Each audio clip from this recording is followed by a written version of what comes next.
माननीय मुख्यमंत्री जी का आगमन हो गया, अपना आसन ग्रहण कर रहे हैं। पुष्प गुच्छ से स्वागत डॉक्टर देवेश चतुर्वेदी, अपर मुख्य सचिव नियुक्त एवं कार्मिक विभाग।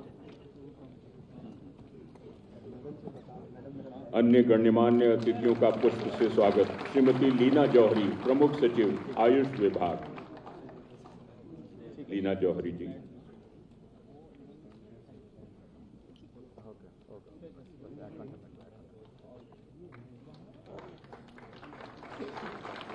बिल्कुल करतल ध्वनि की आवश्यकता है, इसलिए सबका स्वागत किया जा रहा है और सब में आपका उत्साह बना रहना चाहिए।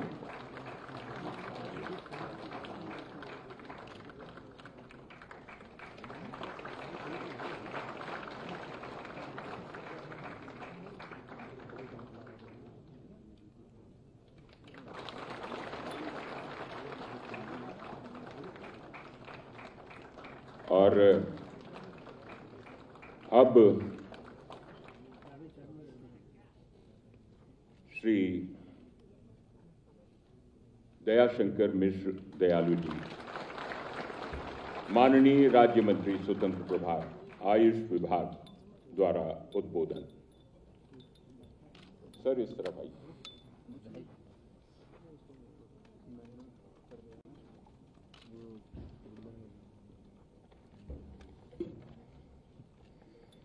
आज इस ऐतिहासिक अवसर पर लोक भवन के सभागार में उपस्थित हम सबके आदरणीय उत्तर प्रदेश के यशस्वी मुख्यमंत्री परम आदरणीय श्री योगी आदित्यनाथ जी, परम आदरणीय वित्त मंत्री श्री सुरेश खन्ना जी, नगर विकास एवं ऊर्जा मंत्री परम आदरणीय श्री ए.के. शर्मा जी, परम आदरणीय श्री राकेश सचान जी, खादी एवं ग्रामोद्योग मंत्री भाई श्री अनूप प्रधान वाल्मीकि जी, श्री राकेश राठौर गुरु जी, भाई सतीश शर्मा जी, श्री दुर्गा शंकर मिश्र जी, श्री संजीव मित्तल जी, श्री संजय प्रसाद जी, विजय कुमार जी एवं इस सभागार में उपस्थित अलग अलग इन सभी विभागों के अधिकारीगण, आज इंद्रधनुष के उस रंगों की तरह यह सभागार सुशोभित हो रहा है। आप सभी जीवन की जितनी भी अलग अलग विधाएं हैं उन सब से संबंधित लोग यहाँ आज इस सभागार में अपने जीवन की नई पारी शुरू करने जा रहे हैं। आप सबको बहुत बहुत बधाई और शुभकामना देता हूँ। उम्मीद करता हूँ कि आज से जो नया जीवन आप शुरू करेंगे, कि आने वाले कल में उत्तर प्रदेश में अपने काम से, अपनी मेहनत से, अपने त्याग से आप कुछ ऐसे प्रतिमान स्थापित करेंगे जो उत्तर प्रदेश के इतिहास में एक नई मिसाल कायम होगी। ये नौकरी आपके जीवन की शुरुआत है। आपने पढ़ाई किया, आपने बहुत मेहनत करके अपने परिवार के, अपने माता पिता के, अपने गुरुजनों के आशीर्वाद से आज आपको एक ऐसा मुकाम हासिल हुआ है। हम बधाई देना चाहते हैं उत्तर प्रदेश के यशस्वी मुख्यमंत्री माननीय योगी आदित्यनाथ जी को। आपने अपने शासनकाल में नित्य नए, हमेशा आपने जो भी काम किया सारा देश बड़ी आशा भरी निगाहों से देखता है। आपने कोरोना के काल में एक ऐसा मॉडल इस देश के लिए प्रस्तुत किया कि सारी दुनिया ने उस मॉडल को अपनाया। नौकरियां मिलती थी, न जाने कैसे मिलती थी, न जाने कैसे उनके नियुक्ति पत्र वितरित होते थे, किसको कहाँ पोस्टिंग मिलती थी, एक अजीब सी परिस्थितियां थी। आपने आज एक ऐसे सुंदर तरीके से आज नौकरियां बड़े शान से, बड़े गर्व से, वो नियुक्ति पत्र जब इनके हाथों में मिलता है तो इनका मन गर्व से भर जाता है। इनको बड़े ही आदर्श तरीके से उत्तर प्रदेश ने नौकरियां कैसे मिलती हैं, कैसे उनको समायोजित किया जाता है और कहीं उनको परेशानियां नहीं होती। तो मुख्यमंत्री जी, आपको इस नए प्रतिमान, देश बड़ी आशा भरी निगाहों से आपके इस कदम को भी देख रहा है। वो सारे मुख्यमंत्री इसका अनुसरण करेंगे, इसलिए कि ये वो रास्ते थे जो बड़े कांटों भरे थे और इनके बाद इनकी बड़ी आलोचनाएं होती थी। लेकिन हम बधाई देना चाहते हैं हृदय की गहराइयों से, अंतर्मन की गहराइयों से, कि आपने एक ऐसी व्यवस्था दिया है कि उत्तर प्रदेश नहीं देश के लिए एक नई मिसाल कायम करेगा। आयुष का मंत्री हूँ। आयुष विभाग उत्तर प्रदेश की सरकार आयुष मंत्रालय के द्वारा अपने ग्रामीण और अपने शहरी लोगों के जीवन में स्वास्थ्य के माध्यम से एक नए सेवा का अवसर प्रदान कर रहा। 105 राजकीय और प्राइवेट विद्यालय हैं, जिसमें 19 राजकीय विद्यालय हैं, और आयुष के पूरे महाविद्यालयों को एक साथ उनके समन्वय के लिए, उनकी एक रूपता के लिए माननीय मुख्यमंत्री जी की तरफ से एक आयुष का महाविद्यालय महायोगी गुरु गोरक्षनाथ विश्वविद्यालय की स्थापना हुई है गोरखपुर में। मैं समझता हूँ कि आज मेरे विभाग के आयुष के 422 लोगों को MOCH इनको कहते हैं, ये सामुदायिक स्वास्थ्य से जुड़े।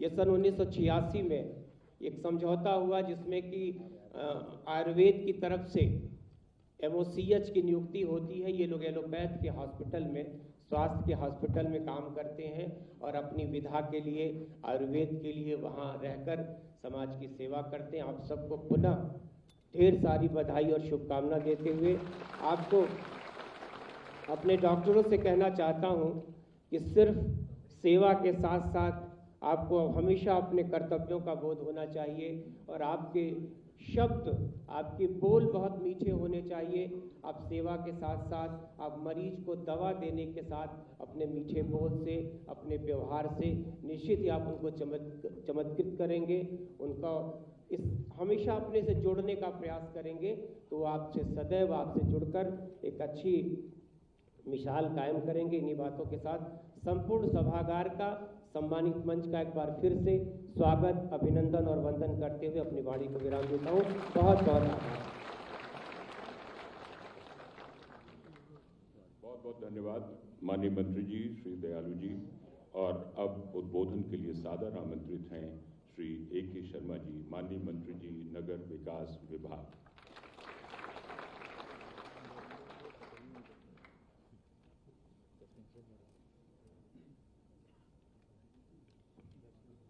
उत्तर प्रदेश के यशस्वी और लोकप्रिय मुख्यमंत्री माननीय योगी आदित्यनाथ जी, मंच पर उपस्थित हम सबके वरिष्ठ नेता और राज्य के वित्त मंत्री माननीय सुरेश खन्ना जी, मंच पर उपस्थित माननीय मंत्री सचान जी, हमारे अन्य राज्य मंत्रीगण, सभागार में उपस्थित माननीय मुख्य सचिव जी, DG पुलिस, तमाम उच्च अधिकारीगण और जिन लोगों को आज नियुक्ति पत्र वितरित हो रहा है, ऐसे तमाम सफल कैंडिडेट्स, अभ्यर्थीगण और उनके परिवारजन, भाइयों और बहनों, आज का दिन सच में बहुत ही महत्वपूर्ण दिन है। ऐसे और ये एक श्रृंखला चल रही है। मैं तो देख रहा हूँ कि कई महीने से माननीय मुख्यमंत्री जी ने एक अच्छी परंपरा शुरू की है कि पहले क्या था और अब क्या हो रहा है, उसमें फर्क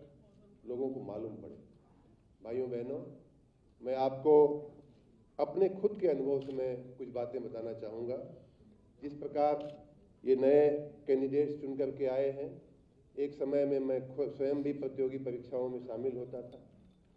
तब की शुद्धता में बीच में जो गड़बड़ हुई, उसकी अशुद्धि, और फिर जो माननीय योगी जी ने शुद्धिकरण किया है, उसके पहले मैं आपको ये भी बता दूं कि माननीय मुख्यमंत्री जी एक संत की तरह ही, एक पीठाधीश्वर की तरह ही इस लोक भवन को, इस लोक संकुल को, इस विधानमंडल को, इस सरकार को भी चला रहे हैं। उतनी ही पवित्रता से, उतने ही धर्म आचरण के साथ ये सरकार चल रही है। माननीय प्रधानमंत्री जी के नेतृत्व में जो 9 वर्ष से ऊपर हुआ है भारतीय जनता पार्टी को, और माननीय योगी जी के नेतृत्व में जो इस राज्य में जो 6 साल से जो सुशासन चल रहा है, मैं तो यूँ कहूँगा कि ये सुशासन जो है वो शुद्धिकरण का एक यज्ञ चल रहा है। सुशासन ही नहीं बल्कि शुद्धिकरण का एक यज्ञ चल रहा है।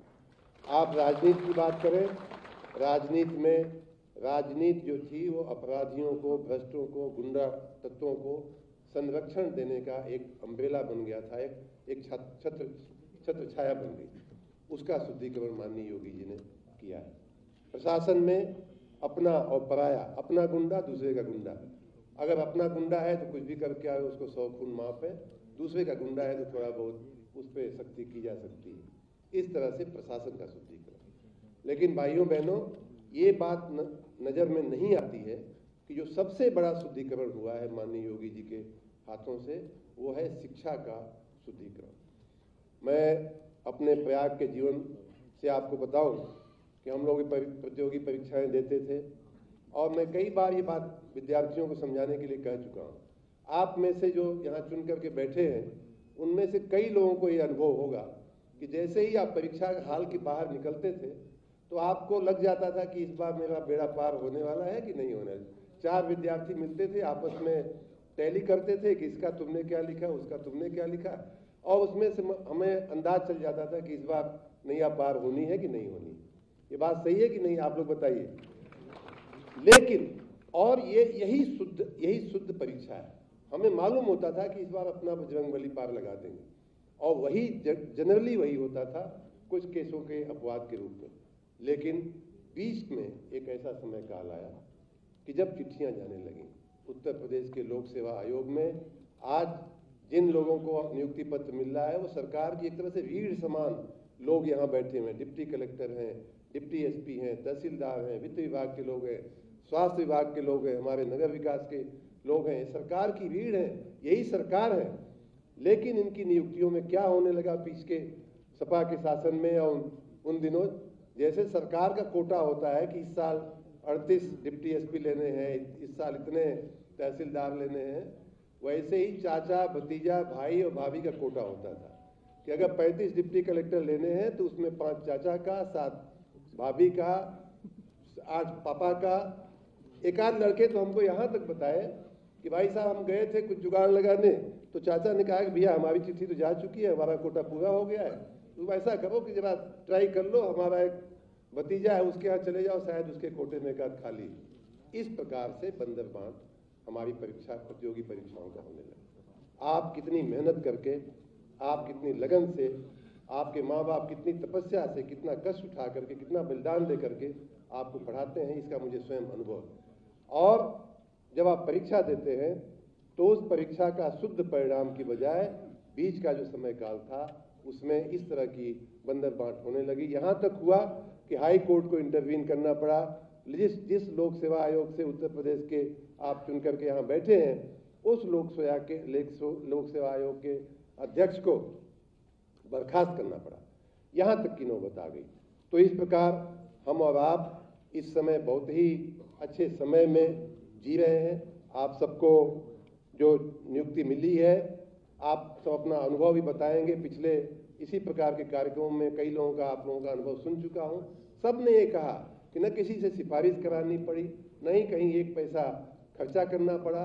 जो भी खर्चा करना पड़ा अपनी कॉपी किताब लिखाई पढ़ाई पर करना पड़ा, और उसका परिणाम आपको मिला है। आप सबको मैं बहुत बहुत बधाई देता हूँ। और आपके जो परिजन हैं, आपके जो परिवार के लोग हैं, आपके माँ बाप हैं, अभिभावक हैं, वो यहाँ हों या न हों, उनको भी मैं बहुत बहुत बधाई देता हूँ। और ये बात हमेशा याद रखिएगा, मैंने याद रखा है अपने जीवन काल में, अब आपको भी ये बात कहना चाहूँगा। ये बात हमेशा याद रखिएगा कि हमारे ही जैसे बहुत सारे लोग ऐसे हैं जिनका चुनाव नहीं हो पाता है। कहीं 1 मार्क से, कहीं आधे मार्क से, कहीं 2 मार्क से लोग रह जाते हैं। आप भाग्यशाली हैं, ईश्वर ने आपके ऊपर कृपा की है। आपके बुजुर्गों की, पूर्वजों की तपस्या का फल है कि आप इतनी बड़ी उच्च सेवा में आप आए हैं। इस बात को हमेशा ये ईश्वर का प्रसाद मान करके आप अपनी सेवा, आप अपनी नौकरी को सेवा के रूप में लेंगे, जनता की सेवा करेंगे, जिससे आपके पूर्वजों ने जो तपस्या की है वो भी फलीभूत हो। आप सबको मैं बहुत बहुत बधाई देता हूँ, बहुत बहुत शुभकामना देता हूँ। प्रशासनिक कार्य, मैं चूँकि दोनों पहलू देख रहा हूँ, पहले अधिकारी था, आज नेता हूँ। प्रशासनिक कार्य हो या राजनीति हो, ये एक ही सिक्के के 2 पहलू में मानता हूँ। आप जो सेवा अधिकारी के रूप में करते हो, वही सेवा पदाधिकारी भी करता है। कभी भी लोकतंत्र में मेरा आप सबसे, शायद माननीय मुख्यमंत्री जी के अलावा और कोई बात, ये बात शायद कोई ना कह सके, कि लोकतंत्र में जो चुना हुआ प्रतिनिधि होता है उसकी सर्वोपरिता हमें स्वीकार करनी पड़ेगी। यही लोकतंत्र की परिभाषा है, यही लोकतंत्र है।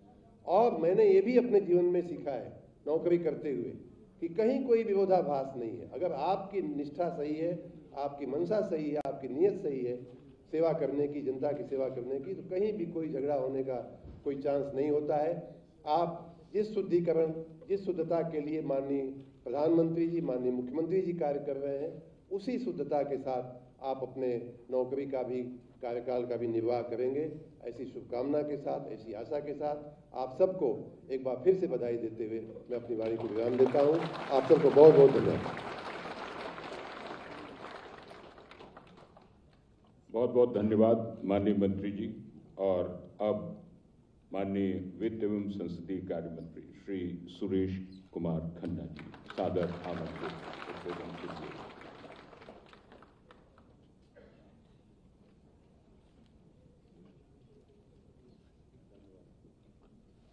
बहुत बहुत धन्यवाद उद्घोषक महोदय।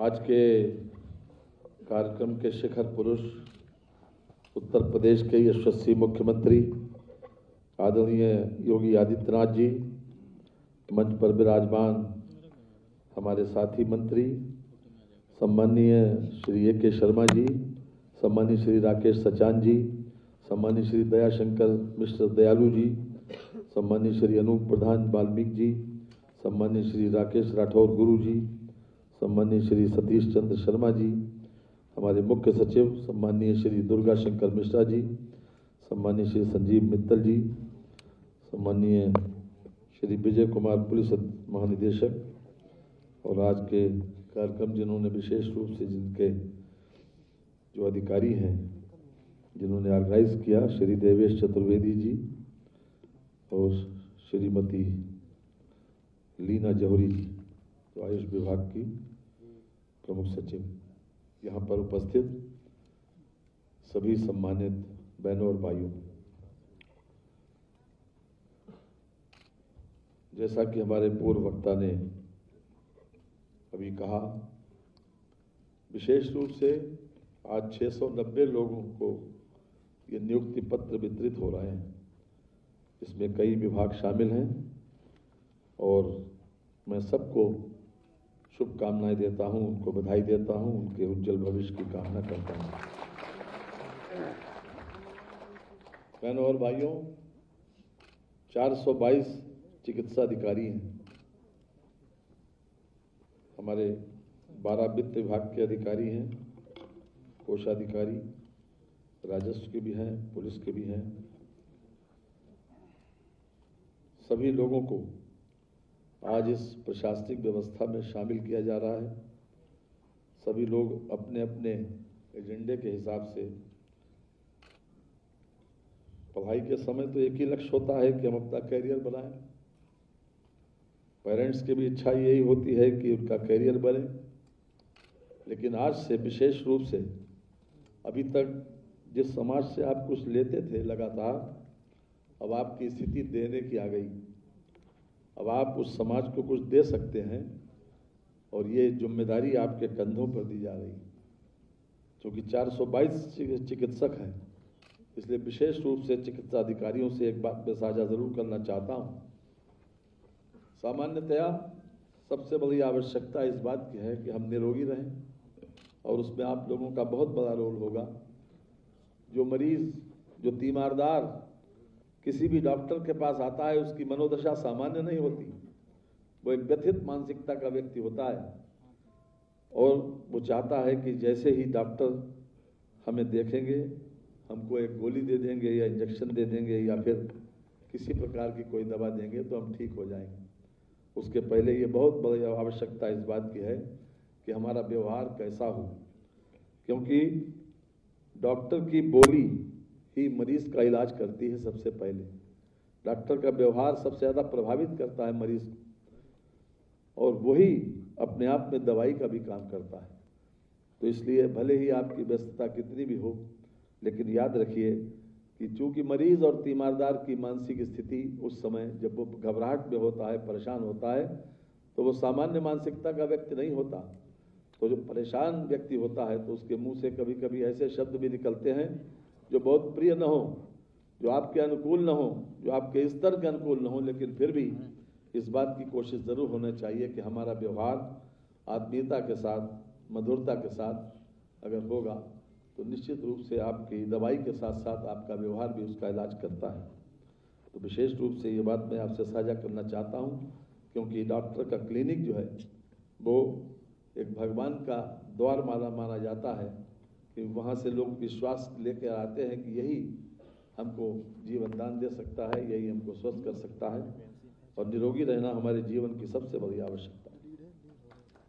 साथ ही साथ जिन लोगों को शेष जिम्मेदारी जिन लोगों को दी जा रही है उन लोगों से भी एक बात ज़रूर साझा करना चाहता हूँ, जब तक आवश्यकता न हो इस बात की, स्ट्रेटजिकली किसी बात को डिले करने की आवश्यकता न हो, तब तक जितना जल्दी हो कार का डिस्पोजल हो, क्योंकि कार का डिस्पोजल जो है वो हमको हर तरह से न्याय दिलाता है। और आप सहमत होंगे कि जिस व्यवस्था में आप यहाँ पर बैठे हैं, जिन लोगों को आज नियुक्ति पत्र मिला, वो न्यायपूर्ण व्यवस्था का ही एक परिणाम है, न्यायपूर्ण व्यवस्था का ही एक पुरस्कार है। अभी तक जो पीसीएस के एग्जामिनेशंस होते थे, जो पब्लिक सर्विस कमीशन में किस प्रकार का डिले होता था, 3-3 साल लग जाते थे, रिजल्ट नहीं आता था। आज 10 महीने में पीसीएस का रिजल्ट आ रहा है। ये आप महसूस करेंगे कि जिस दिन से योगी जी की सरकार आई है उस दिन से जो व्यवस्था लगातार नीचे की तरफ जा रही थी, अब हर तरफ से हम ऊपर की तरफ चल रहे हैं। अब उत्तर प्रदेश को लोग मॉडल के रूप में देखते हैं, कि लोग देखते हैं हर बात में कि उत्तर प्रदेश में क्या हो रहा है, उत्तर प्रदेश कैसा कर रहा है, और देश और दुनिया में इस बात की चर्चा है। लोग कहते हैं कि योगी जी को भेज दो तो हमारे वहाँ व्यवस्था ठीक हो जाएगी। ये ख्याति एक दिन में नहीं बनी, बरसों की पब्लिक सर्विस का परिणाम, और मन में एक न्यायपूर्ण व्यवस्था को देने का संकल्प वही लाया। तो जो हमारे रोल मॉडल हैं, चाहे आदरणीय मोदी जी हों, चाहे आदरणीय योगी जी हों, उन्होंने जिस न्यायपूर्ण व्यवस्था को अपने अंदर आत्मसात किया, आज वो सबसे बड़ा हमको एक संदेश देते हैं अपनी कार्यप्रणाली से, अपनी क्रियाशीलता से, अपने आचरण और व्यवहार से, कि हमको भी न्याय करना है, सामने वाले को टरकाना नहीं है, उसको जानबूझ के डिले नहीं करना है, उसको हिलगाना नहीं है। कोशिश ये करना है कि जहाँ तक हो सके, क्योंकि इसमें बहुत से गेस्टेड ऑफिसर बनेंगे, आपको अपने स्तर से उस समय समय के ऊपर खुद निर्णय करना पड़ेगा।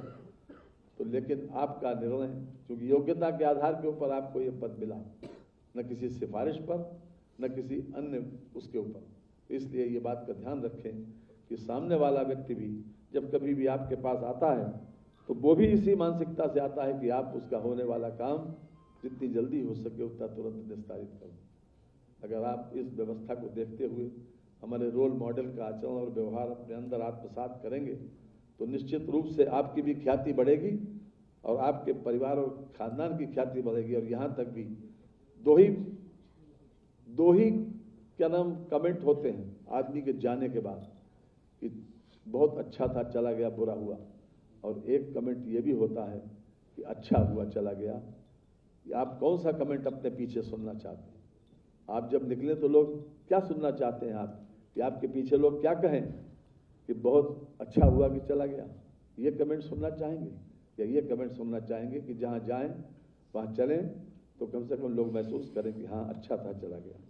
ये अपने आप में रोज़मर्रा में हमारा व्यवहार, हमारी कार्यप्रणाली ही सब कुछ देगी। हर व्यक्ति अपना कैरेक्टर रोल खुद लिखता है, जो भी आप करेंगे वही प्रतिफलित होगा। भले ही आप अच्छा सोचें, लेकिन सोचने से प्रतिफलित नहीं होगा। जो कुछ आप एक्शन में लाएंगे, जो क्रियाशीलता होगी आपकी, जो कार्यप्रणाली होगी, वही प्रतिफलित होगी। आज के इस अवसर पर हम आपको फिर से एक बार ढेर सारी शुभकामनाएं देते हैं और विशेष रूप से मुख्यमंत्री जी को भी इस बात की बधाई देते हैं कि लगातार 55,000 से ज़्यादा लोगों को नियुक्ति पत्र इस मंच के माध्यम से दिए जा चुके हैं। आज उसी श्रृंखला में ये एक और कड़ी जुड़ी है हम आप लोगों को ढेर सारी शुभकामनाएं देते हैं कि आप लोग अपने जीवन में सफल रहें। बहुत बहुत धन्यवाद। बहुत बहुत धन्यवाद माननीय मंत्री जी। और अब सूचना एवं जनसंपर्क विभाग द्वारा तैयार की गई एक फिल्म जिसका शीर्षक है मिशन रोजगार, उसका प्रसारण आपके सामने हो रहा है।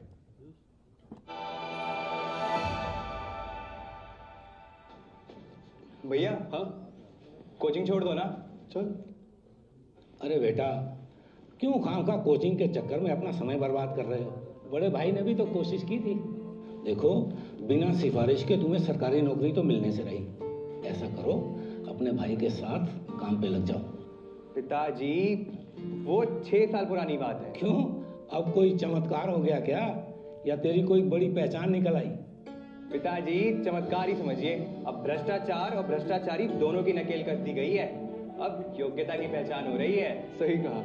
योगी सरकार अब युवाओं को प्रतियोगी परीक्षाओं की कोचिंग और पढ़ाई के लिए स्मार्टफोन और टैबलेट्स भी दे रही है, वो भी फ्री में।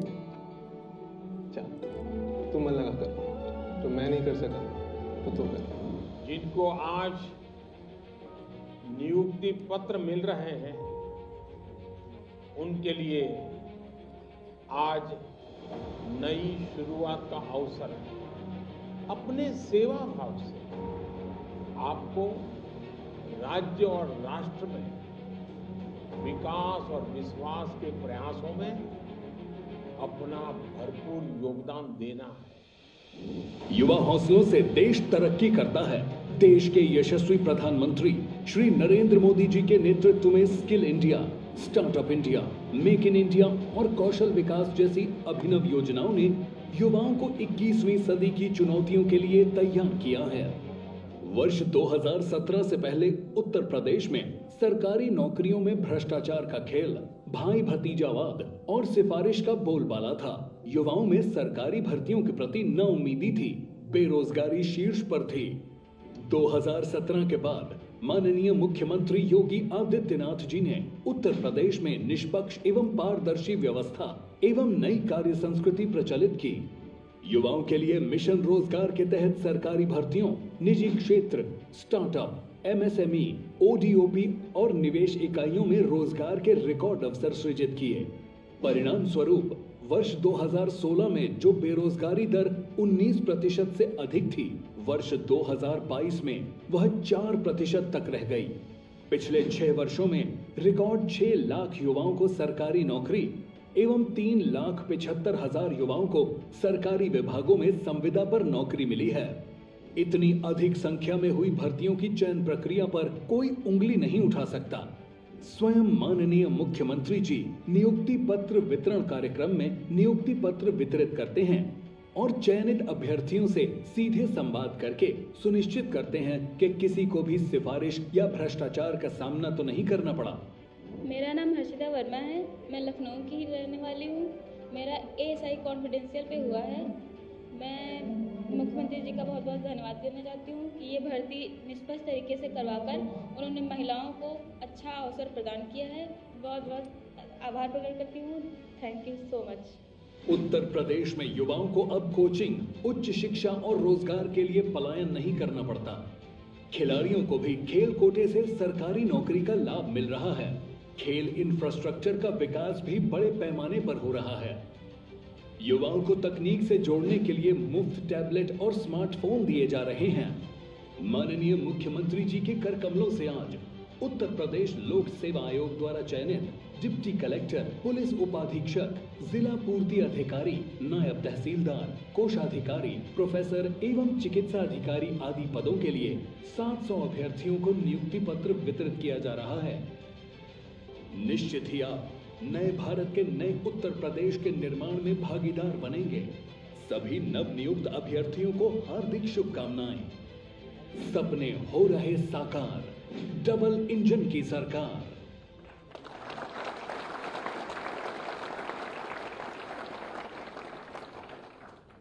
फिल्म का आपने स्वागत किया, सहमति दी, बहुत बहुत धन्यवाद। और अब क्रम है माननीय मुख्यमंत्री जी के हाथों से आपको नियुक्ति पत्र मिलने का। कृपया मेरी बाईं ओर से आएं और माननीय मुख्यमंत्री जी से अपना नियुक्ति पत्र ग्रहण कर दाहिनी ओर से आप प्रस्थान कर अपने आसन ग्रहण करेंगे। इस क्रम में सबसे पहले सुश्री दिव्या सिकरवार नियुक्ति विभाग से डिप्टी कलेक्टर जनपद आगरा से हैं आप।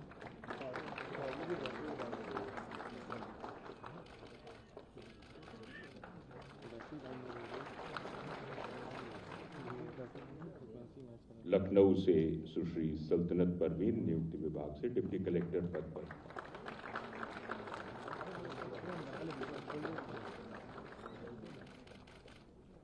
शामली जनपद से Shri Anand Kumar Kataria deputy collector.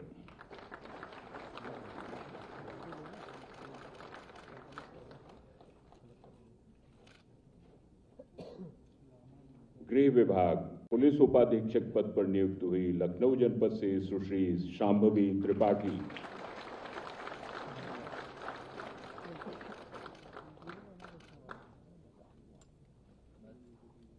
Police उपाधीक्षक श्री राज सोनकर प्रयागराज जनपद से।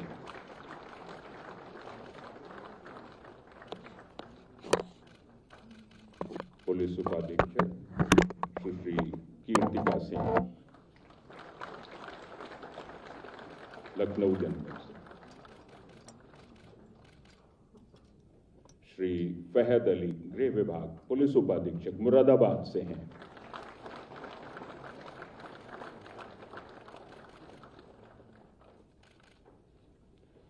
सुश्री वसुंधरा त्रिपाठी राजस्व विभाग में नायब तहसीलदार पद पर लखनऊ जनपद से। श्री गौरव प्रताप सिंह राजस्व विभाग में नायब तहसीलदार जनपद देवरिया से। सुश्री रूबी यादव राजस्व विभाग नायब तहसीलदार अंबेडकर नगर से।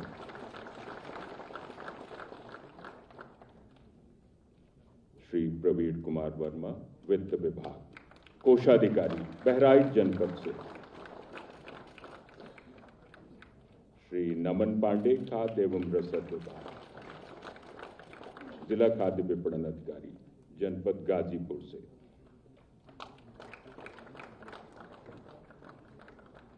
और अब आयुष विभाग की बारी। डॉक्टर रागिनी चौहान चिकित्साधिकारी लखनऊ जनपद।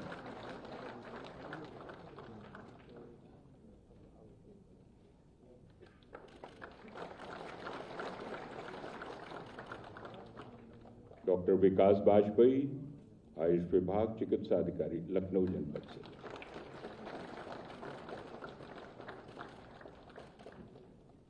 डॉक्टर सुनीत राय चिकित्सा अधिकारी जनपद सुल्तानपुर से हैं।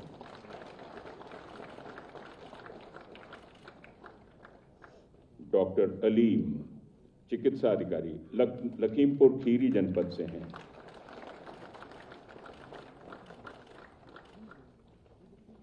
और श्री प्रदीप कुमार यादव राज्य संपत्ति विभाग में व्यवस्थाधिकारी भदोही जनपद से। श्री राहुल तोमर राज्य संपत्ति विभाग में व्यवस्थापक आगरा जनपद से। श्री यश कुमार दुबे उत्तर प्रदेश खाद्य एवं ग्रामोद्योग बोर्ड प्रबंधक पद पर नियुक्त हुए हैं, गुरुग्राम हरियाणा से आए हैं।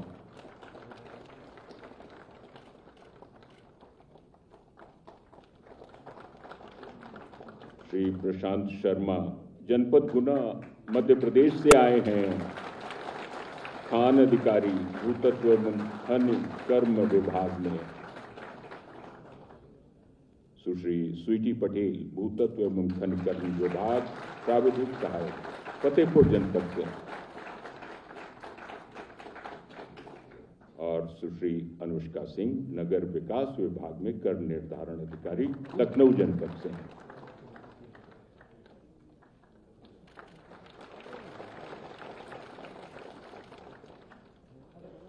और अब क्रम है संवाद का। नियुक्ति पत्र वितरण कार्यक्रम में संवाद करेंगे नव चयनित अधिकारी। विभागवार मैं सबसे पहले आमंत्रित कर रहा हूं सुश्री सल्तनत परवीन, नियुक्त विभाग में डिप्टी कलेक्टर पद पर नियुक्त हुई हैं और आप जनपद लखनऊ से हैं। सुश्री सल्तनत परवीन। नमस्कार सर। आदरणीय माननीय मुख्यमंत्री महोदय, मंच पर उपस्थित मंत्री महोदय, राज्य के वरिष्ठ अधिकारीगण, मैं सल्तनत परवीन जनपद लखनऊ की निवासी हूँ। मेरा चयन यूपी पीसीएस 2022 में डिप्टी कलेक्टर के पद पे हुआ है।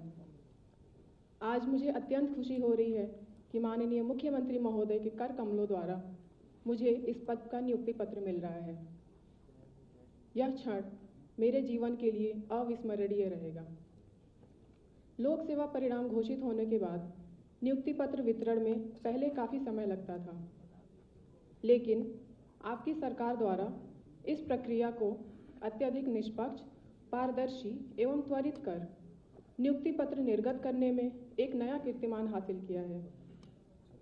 माननीय महोदय, मैं आपको ये बताना चाहती हूँ कि आपकी सरकार में महिलाओं को जो सुरक्षा एवं एम्पावरमेंट मिला है वो बहुत ही सराहनीय है।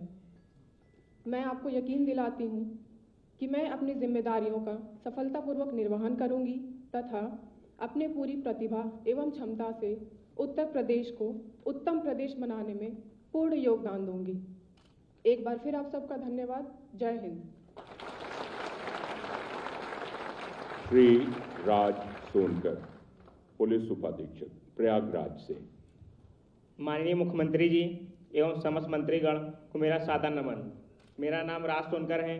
मेरा चयन यूपी पीसीएस 2022 में डिप्टी एसपी के पद पर हुआ है।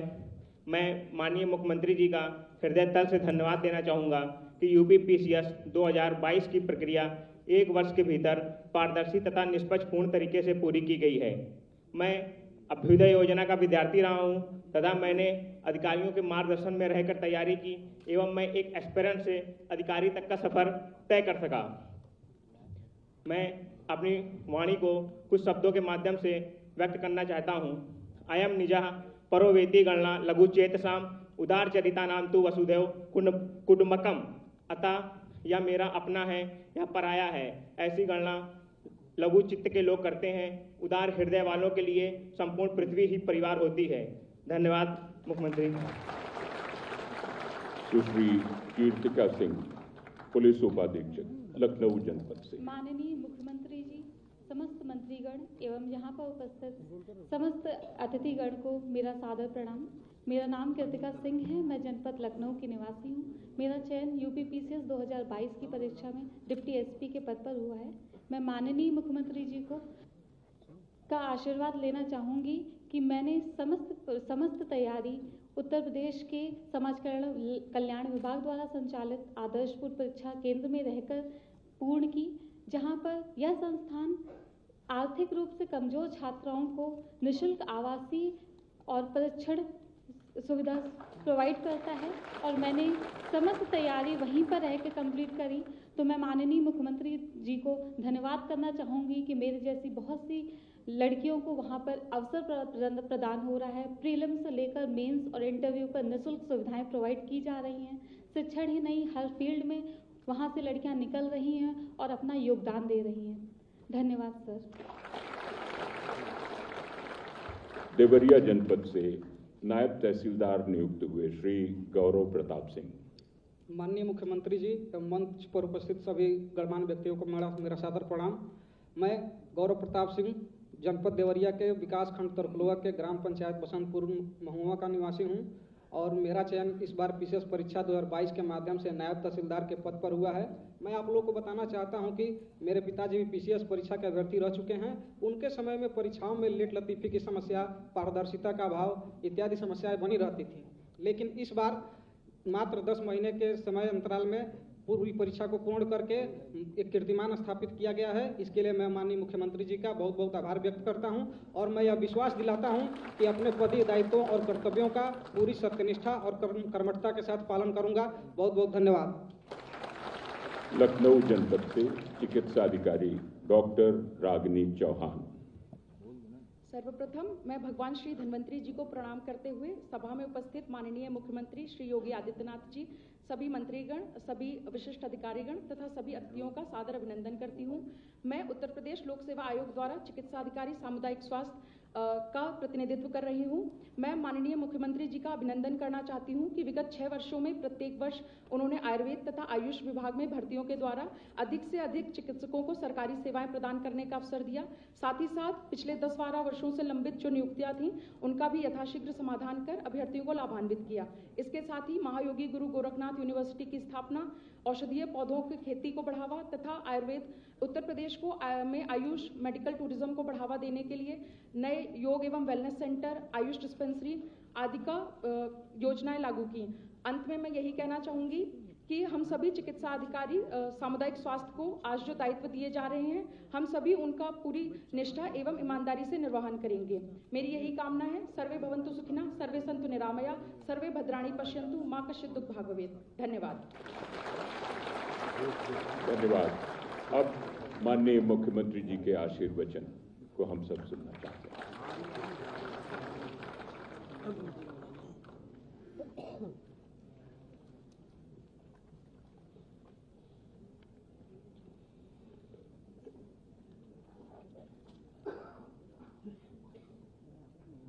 आदरणीय प्रधानमंत्री जी की प्रेरणा और मार्गदर्शन में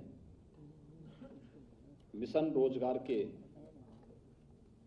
इस अभिनव कार्यक्रम की एक नई श्रृंखला को आगे बढ़ाते हुए आज के उत्तर प्रदेश लोक सेवा आयोग के द्वारा चयनित विभिन्न विभागों के नवनियुक्त अधिकारियों के नियुक्ति पत्र वितरण के आज के इस कार्यक्रम में मंच पर उपस्थित प्रदेश सरकार में मेरे वरिष्ठ सहयोगी मंत्रीगण श्री सुरेश कुमार खन्ना जी, श्री के शर्मा जी, श्री राकेश सजान जी, श्री दयाशंकर मिश्र दयालु जी, अनूप प्रधान वाल्मीकि जी, राकेश राठौर जी, सतीश चंद शर्मा जी, प्रदेश के मुख्य सचिव श्री दुर्गाशंकर मिश्र जी, राजस्व परिषद के अध्यक्ष श्री संजीव मित्तल जी, पुलिस महानिदेशक उत्तर प्रदेश श्री विजय कुमार जी, आज के इस कार्यक्रम में उपस्थित अपर मुख्य सचिव नियुक्ति एवं कार्मिक डॉक्टर देवेश चतुर्वेदी जी, विभिन्न विभागों के हमारे वरिष्ठ प्रशासनिक अधिकारीगण और उत्तर प्रदेश लोक सेवा आयोग के द्वारा चयनित सभी यहाँ पर उपस्थित अभ्यर्थीगण और उपस्थित भाइयों बहनों, आज मुझे प्रसन्नता है कि विगत 1.5 वर्ष के अंदर यह 21वां नियुक्ति पत्र वितरण का कार्यक्रम आज यहाँ पे संपन्न हो रहा है, जिसके बारे में अभी मेरे पूर्व सहयोगियों ने आपके सामने विस्तार से कहा कि मात्र 10 महीने के अंदर उत्तर प्रदेश लोक सेवा आयोग ने नियुक्ति की इस पूरी प्रक्रिया को संपन्न करके निष्पक्षता, पारदर्शिता और शुचिता का एक नया उदाहरण प्रस्तुत किया है। लोक सेवा आयोग, उत्तर प्रदेश लोक सेवा आयोग को इसके लिए धन्यवाद देते हुए मैं आप सभी विभिन्न विभागों में नियुक्त अधिकारियों को, आपके परिवारजनों को, आपके माता पिता, अभिभावकों को मैं इस अवसर पर हृदय से बधाई देता हूं। उत्तर प्रदेश सरकार का हिस्सा बनने के लिए आपका अभिनंदन भी करता हूं। मुझे बताते हुए प्रसन्नता है कि आज यहां पर एक साथ डिप्टी कलेक्टर के 39, डिप्टी एसपी के 93, कोषाधिकारी के 12, नायब तहसीलदार के 44, राज्य संपत्ति विभाग के व्यवस्थाधिकारी के 2 और व्यवस्थापक के 3, भूतत्व एवं खनिकर्म विभाग के खान अधिकारी के रूप में 12, और प्राविधिक सहायक के 41, विशेष कार्याधिकारी खादी एवं ग्रामोद्योग बोर्ड में 1 और प्रबंधक के 14, खाद्य और रसद विभाग के जिला पूर्ति अधिकारी के श्रेणी 2 के 6, जिला खाद्य विपणन अधिकारी के 1 और आयुष विभाग के सामुदायिक स्वास्थ्य अधिकारी के रूप में 422।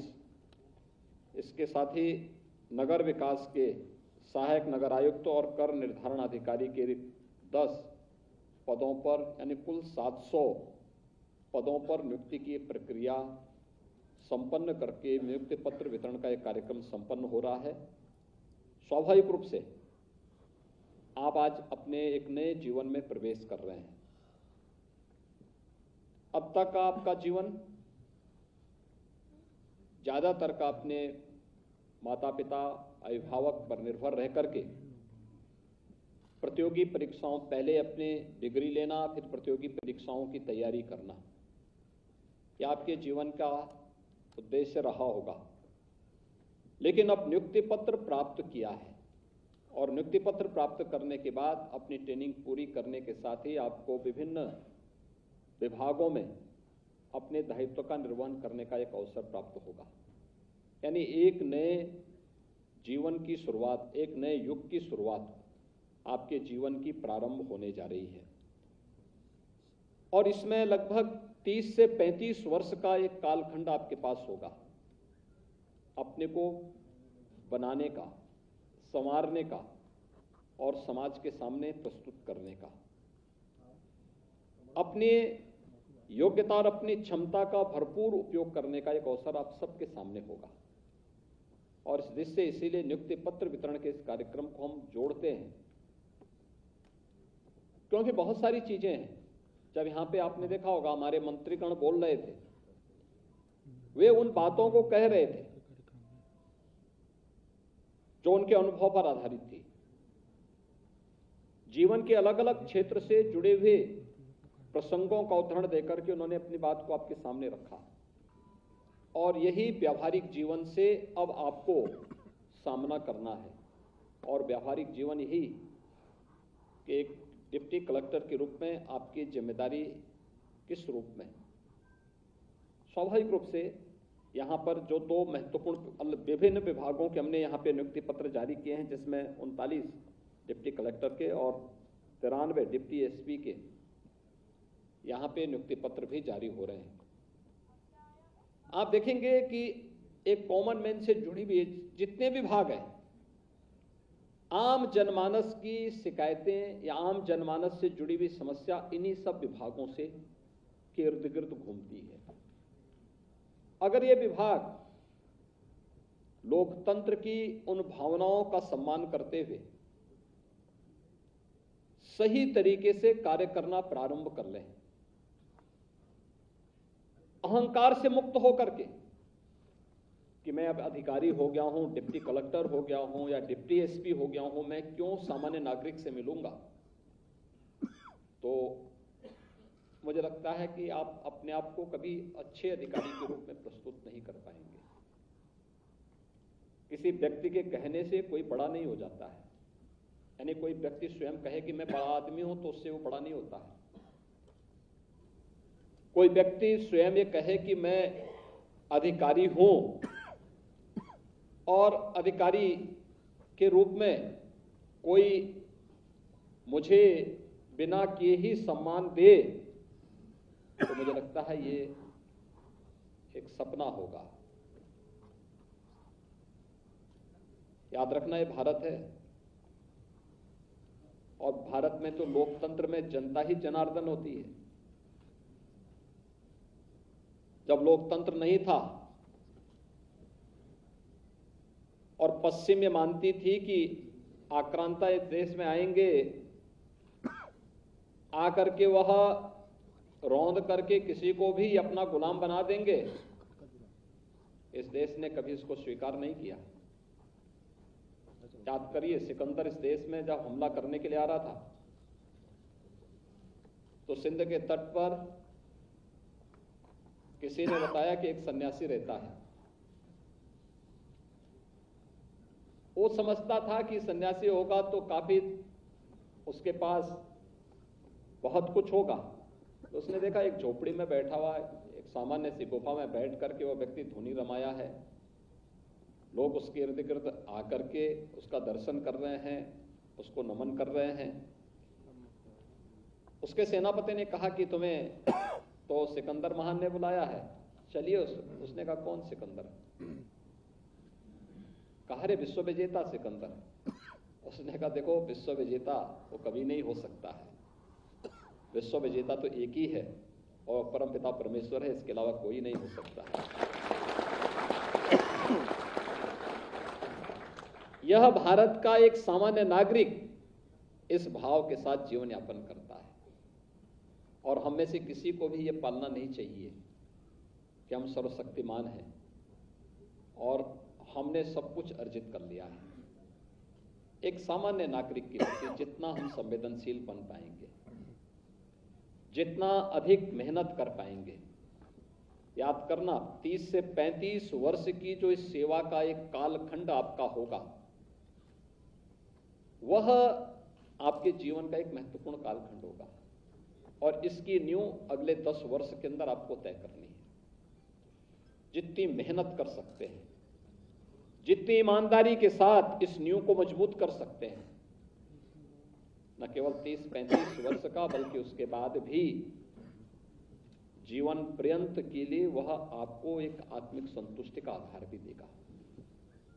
और नहीं तो हम लोग देखते हैं कि 10 वर्ष का कालखंड में अगर एक बार थोड़ा इधर उधर ताक झांक हुई नहीं, इसके बाद फिर वो लुढ़कना प्रारंभ कर देता है और कभी कभी तो ऐसी स्थिति आती है कि समय के पहले उनको सेवा से मुक्त करना पड़ता है, क्योंकि सरकार इन सभी प्रकार की कवायदों को इसलिए कर रही है। आपने देखा होगा नियुक्ति की प्रक्रिया में न जाति है, न क्षेत्र है, न भाषा है, न किसी प्रकार का वाद है, न जातिवाद का है, न भाई भतीजेवाद का, किसी भी प्रकार की कोई भी आंच हम लोगों ने पिछले 6 वर्ष के अंदर उत्तर प्रदेश के अंदर किसी भी आयोग और बोर्ड की नियुक्ति के साथ नहीं आने दी गई। वो योग्य है, जो सक्षम है, वह चयन की प्रक्रिया के साथ आएगा, उसको नियुक्ति पद प्राप्त करना उसका अधिकार है। अगर आपका यह अधिकार दिलाने के लिए सरकार पूरी प्रतिबद्धता के साथ कार्य करती है, उन चुनौतियों से जूझ रही है जो चुनौतियां प्रदेश के सामने थी, तो एक नागरिक का भी तो कोई अधिकार होगा, उस नागरिक के भी तो कुछ अधिकार हैं, वो अधिकार भी तो उस नागरिक को मिलने चाहिए जिसके लिए वो भटकता है। क्यों एक कॉमन मैन को, एक सामान्य नागरिक को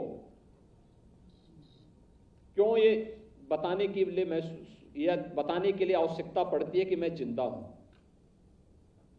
ये नौबत क्यों आती है?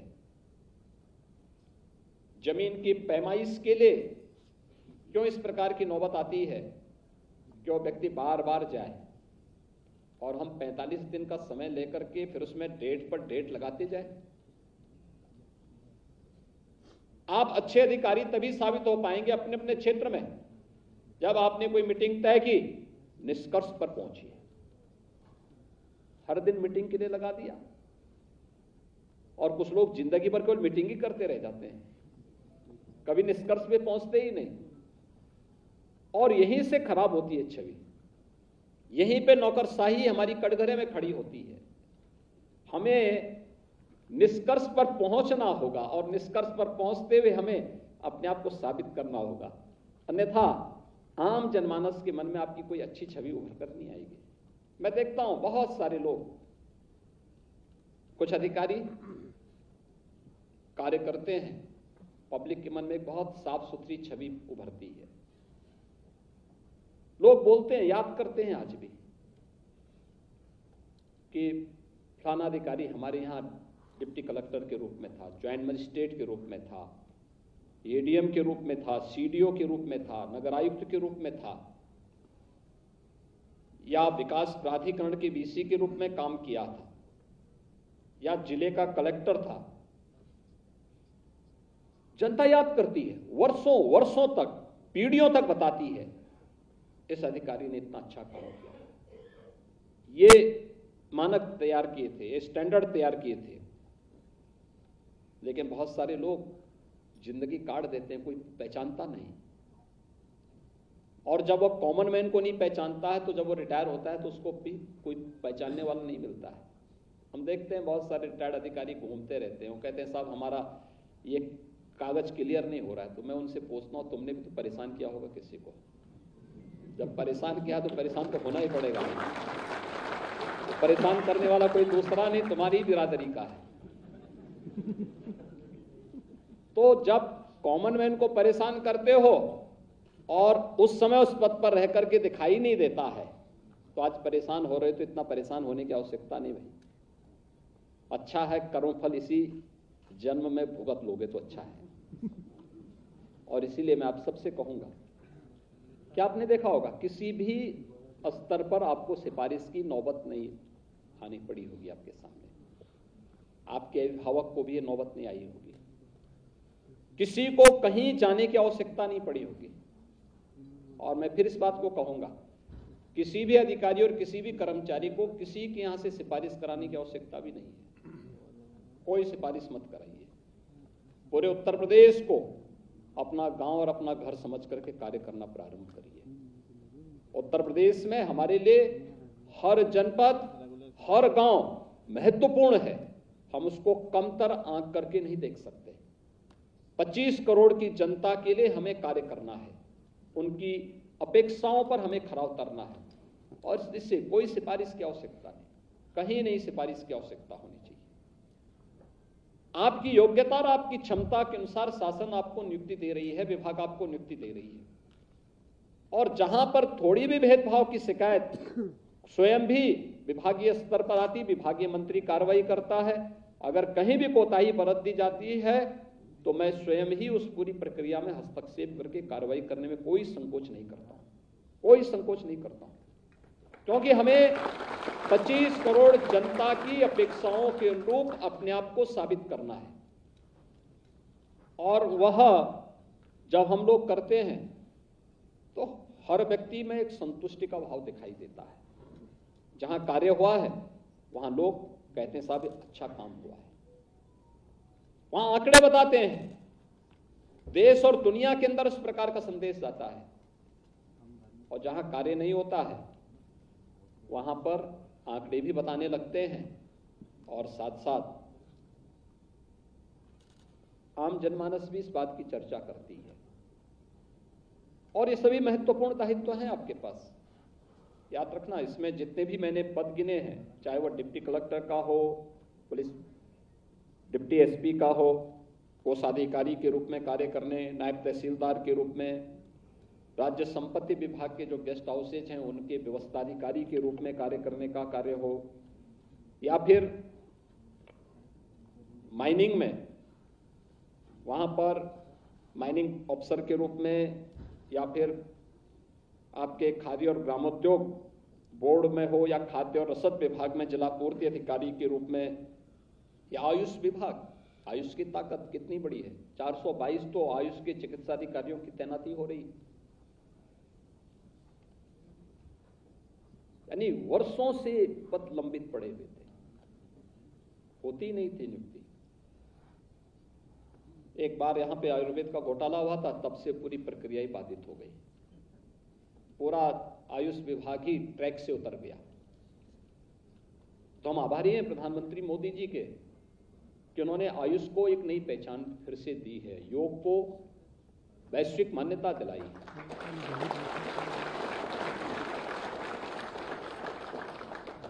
और अब आपका दायित्व है कि आयुष विभाग जिस दिशा में कार्य कर रहा है उसको और तेजी लाने, हेल्थ एंड वेलनेस सेंटर जो बनाए जा रहे हैं, इसमें कैसे हम गति दे सकते हैं, आपकी उपस्थिति उसके लिए महत्वपूर्ण होगी।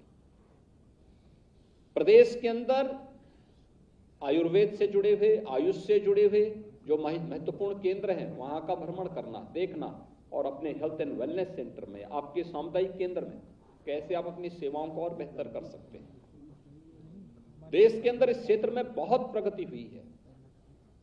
एक क्षेत्र है जो हेल्थ टूरिज्म के लिए हमारे लिए एक नया अवसर उपलब्ध करा सकता है, और आयुष के क्षेत्र में मैं मानता हूं कि जो आयुर्वेद के जो हमारे चिकित्सक हैं, इनके लिए तो इतना अवसर है ये अपने आप को नहीं पहचान पा रहे हैं। इनके पास इतना पोटेंशियल है, इतना कुछ ये कर सकते हैं, लेकिन अभी भी उसमें कहीं ना कहीं कमी नजर आती है, और उस अवसर पर हमें कार्य करने के लिए तैयार होना होगा। बहुत कुछ आप इस क्षेत्र में कर सकते हैं। विभाग इस दिशा में अच्छा प्रयास प्रारंभ कर रहा है, और हम लोग चाहेंगे कि उत्तर प्रदेश आज पिछले 6 वर्ष के अंदर जिस गति से आगे बढ़ा है, उसका एक पार्ट बनना। पिछले 6 वर्ष के अंदर टीम यूपी ने अगर मेहनत नहीं की होती, हम भी केवल मान लेते जो हो रहा है होने दो, हमारी क्या जिम्मेदारी है। एक दूसरे के ऊपर हम भी आरोप प्रत्यारोप करते तो कुछ भी हम भी नहीं कर पाते। और आज मुझे बताते हुए प्रसन्नता है कि 6 वर्ष में उत्तर प्रदेश बीमारू राज्य की श्रेणी से उभर करके आज एक देश की दूसरी बड़ी अर्थव्यवस्था बनने की ओर अग्रसर है।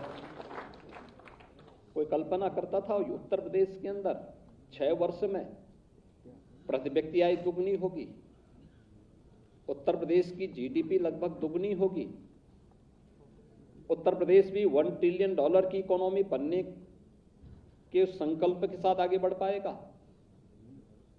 उत्तर प्रदेश बीमारू राज्य की श्रेणी से उभर पाएगा। नीति आयोग के आंकड़े इस बात को बताते हैं कि 6 वर्ष में उत्तर प्रदेश के अंदर 5.5 करोड़ लोग गरीबी रेखा से मुक्त होकर के एक सामान्य जीवन यापन कर रहे हैं। एक सामूहिक प्रयास का परिणाम है।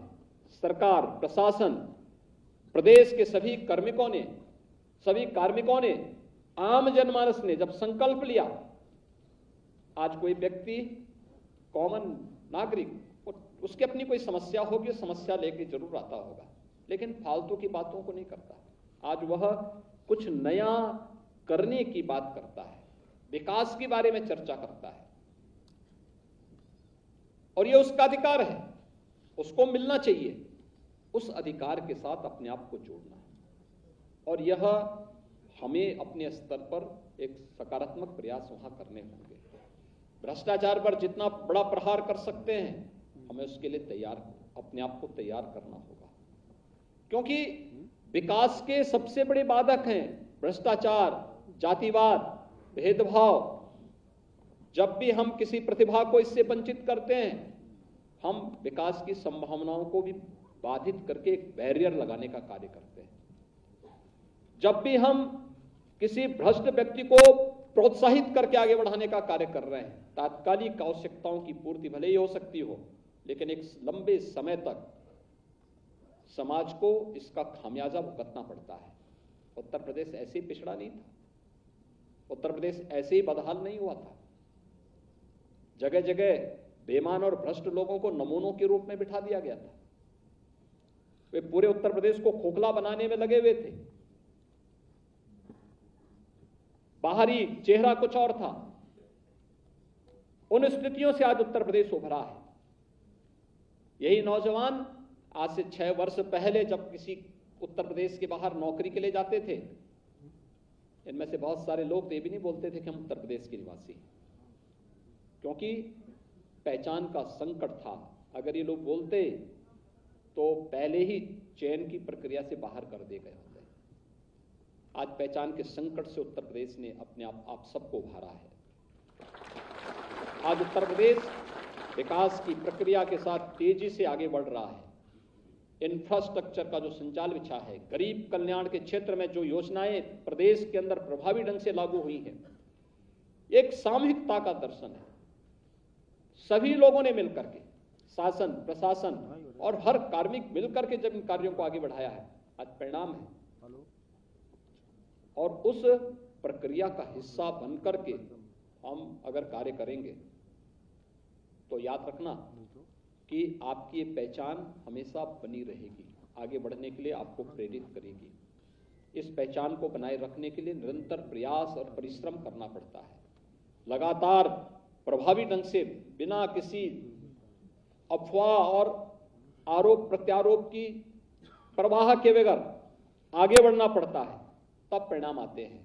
और उस परिणाम के लिए आज हम सब उत्तर प्रदेश को आगे बढ़ते हुए देख करके एक आत्मिक संतुष्टि होती है कि हाँ, अब उत्तर प्रदेश के नागरिकों से जो लोगों की अपेक्षाएं थी, वह उत्तर प्रदेश का नागरिक उससे उस उम्मीद पर खरा उतरा है और खरा उतरने का वाहक के रूप में आपको कार्य करना है।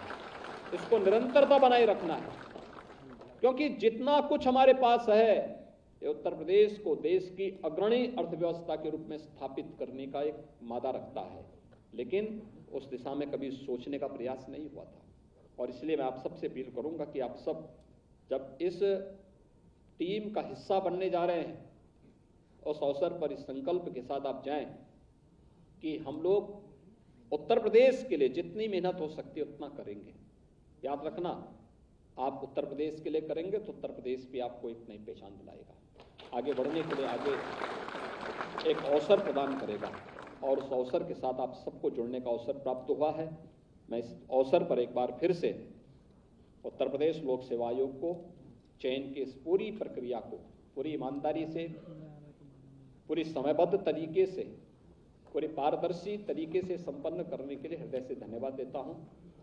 आप सबको, आपके माता पिता, अभिभावकों को हृदय से बधाई देता हूं और विश्वास करता हूं कि आप सब कुछ अब उत्तर प्रदेश के हित में जो बेहतर हो सकता है वह करने का प्रयास करेंगे। आप सबके प्रति मेरी शुभकामनाएं। धन्यवाद। जय हिंद। बहुत बहुत धन्यवाद माननीय मुख्यमंत्री जी को।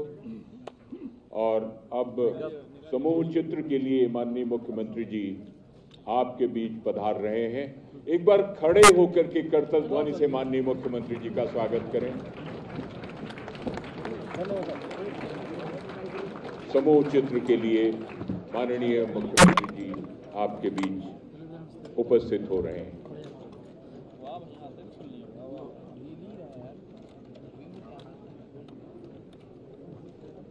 ये समूह चित्र आपके लिए